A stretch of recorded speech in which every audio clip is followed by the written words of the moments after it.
I think people get blinded by ambition. I think people get blinded by competition. I think people get caught up, like very well-meaning people can get caught up in very negative incentives, negative for society as a whole. And by the way, I include us in this. Like we can totally get caught up in, we can be very well-meaning, but get caught up in some incentive and it can lead to a bad outcome.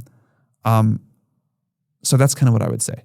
I think people come in with good intentions. They clearly sometimes do bad stuff. There's a lot of talk about like Palantir and Peter Thiel and their company about being like a, they got a deal from Trump about to have this surveillance, or not a surveillance state, but to create a database on most of America. But it starts to feel like a surveillance state, Do you feel like we will need something like that in order for the future? Do you feel like something like that is included in the future? So I don't know about that specifically. I mean, I think Palantir and Peter do a lot of great stuff.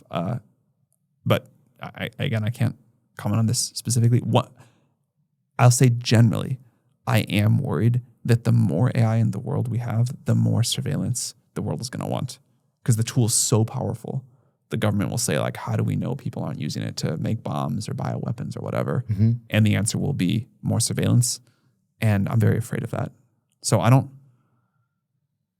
think we really have to defend rights to privacy.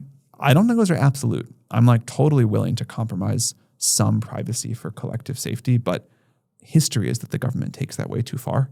And I'm really nervous about that.